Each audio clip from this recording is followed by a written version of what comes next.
Today, we're going to be talking about 5 habits that are either going to bring out your burnout and affect your mental health or your brilliance.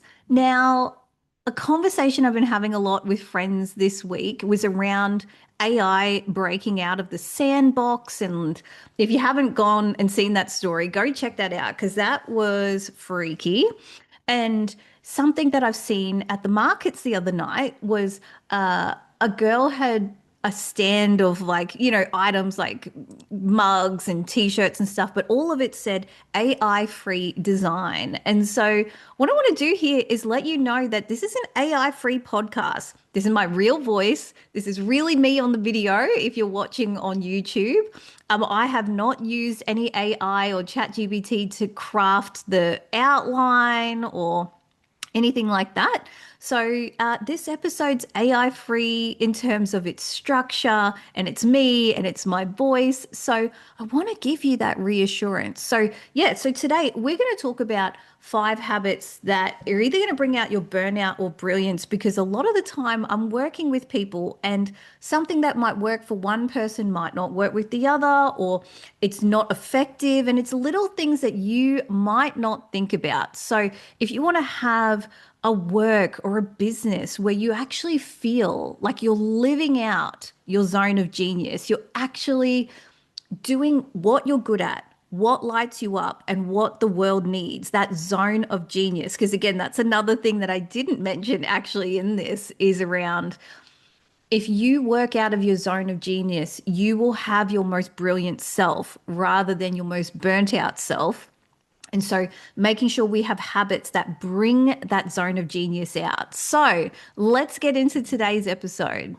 I'm Australia's leading burnout therapist, Sheena Shui. I'm Australia's leading burnout therapist, Sheena Shui, live from Anxiety is not something that happens to you. It is something that happens for you. Sheena, it is so nice to have you. I'm going to get straight to the point. What does burnout mean? Oh, that is a really big question.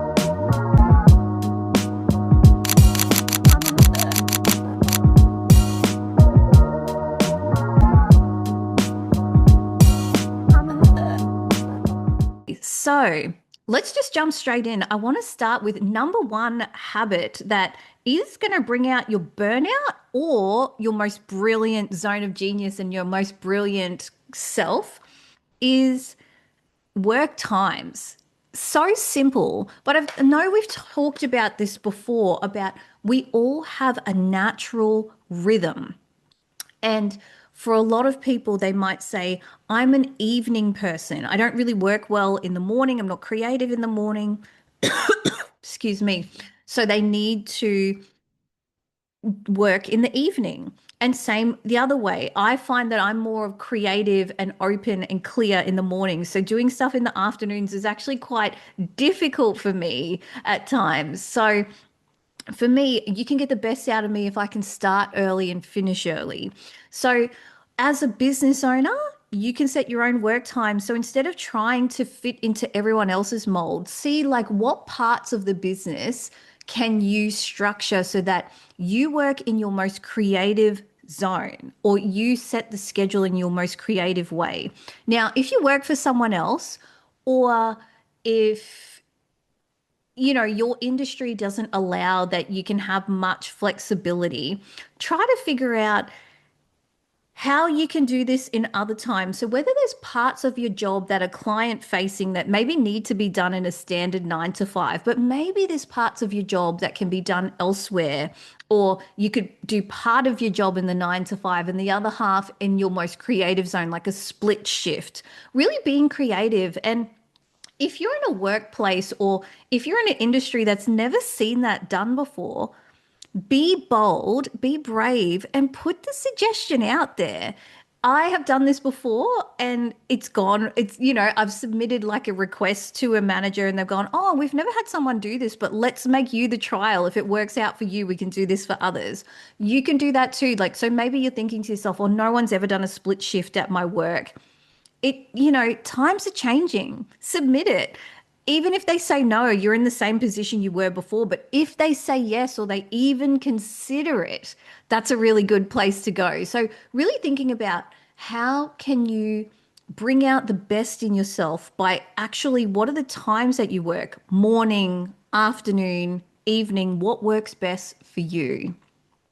All right, number two habit that's either going to bring out burnout in you or your most brilliant zone of genius in yourself is actually the environment that you work in. The lighting, the plants, the music, the sounds, the people.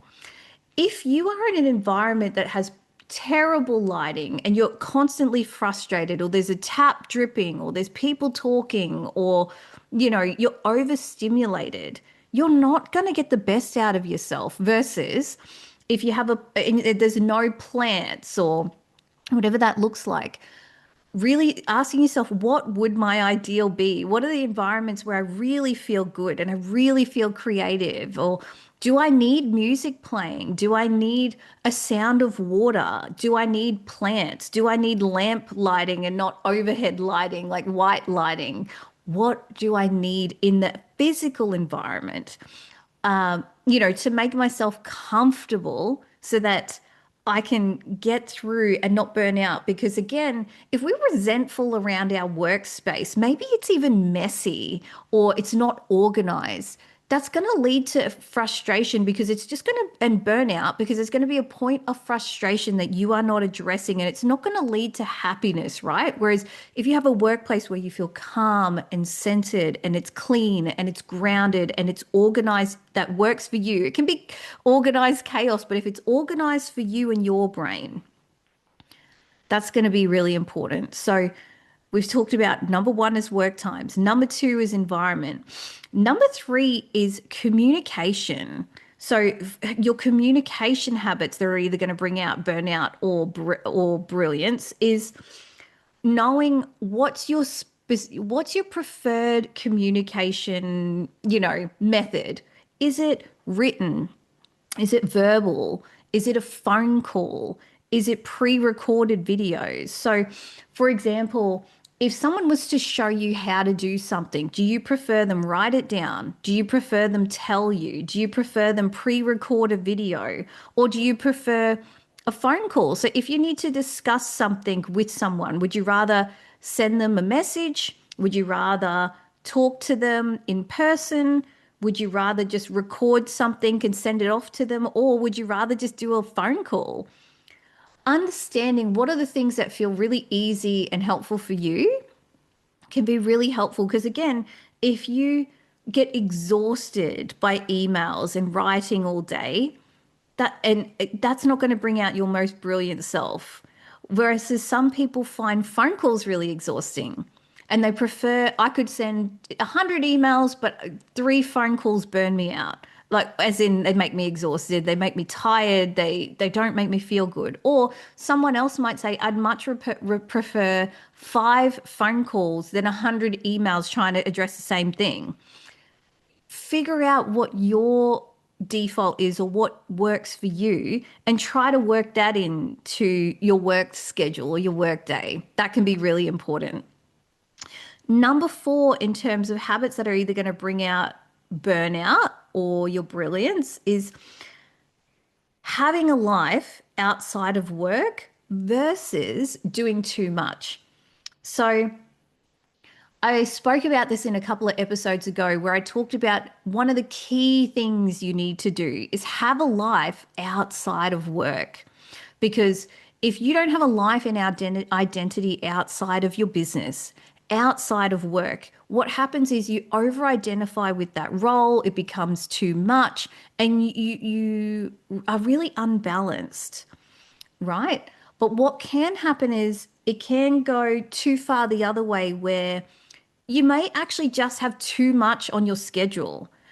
I know lots of people who go, Sheena, I'm physically exhausted. And then we look at their schedule. There's swimming lessons, friend catch-ups, cooking, cleaning, work, workouts, this thing, that thing. There is literally no gaps in the diary. No gap to just take a breath, to do whatever you feel like in that moment. Go for a cruise in the car. When was the last time you went for a cruise in the car just for the sake of it, just to listen to some music, not going anywhere, just to cruise? I want you to have a gap in your diary that you do nothing, or it's open to whatever you want to do. But again, there's a difference between having a life outside of work and actually doing way too much. It's a fine balance, and everyone's capacity is different. So you've got to know yours. But having a life outside of work can be absolutely brilliant so that when you are in your business, when you are at work, when you are doing what you love, you're clearer because you've actually let your brain go somewhere else. And I find that people who have more of a life are better at problem solving and they're less resentful and they can actually step outside the box for a minute. So when they're in it, they go, oh, that's what I need to do, or that's how I can do that more efficiently, or I can bring this other thing that I read about the other day into what I'm doing. There's much more space for innovation, creativity, fun when you do that. But can go the other way. If you have no space in your diary, of course you're going to be exhausted, and that exhaustion will catch up with you. So, knowing yourself well enough to figure that out. Now, the final thing in terms of habits that are either going to bring out the best or the worst is trying something new versus stabilizing. So, whether that's in your business or at work, trying a new product, trying a new business offer, trying a new staff member, trying a new workplace, trying something new, new software. Sometimes trying something new can be a really great way to bring fresh energy in. If you are already in a place where you're feeling on edge, feeling stressed out, feeling a little bit vulnerable, maybe you need to focus on stabilizing rather than trying something new.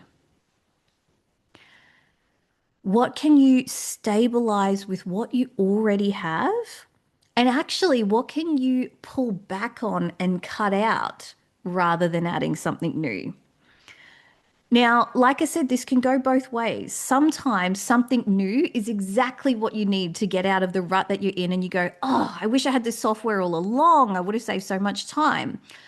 If you're in a stressful or busy period, but then you try new software and you can't figure out this and you can't figure out that, and you don't know where anything belongs, is that the time to bring that on, or everything breaks? Maybe not, right? Or new products, right? If you're already stressed out in your business, is now the time to bring out a new product or new offer? Is that going to make you more stressed? And are you going to make mistakes and affect customers? And then that has a whole ricochet effect, right? Or is it like, can I do less better? It's one of my favorite sayings, do less better. Think about that for yourself. What can I do less of, but be better at?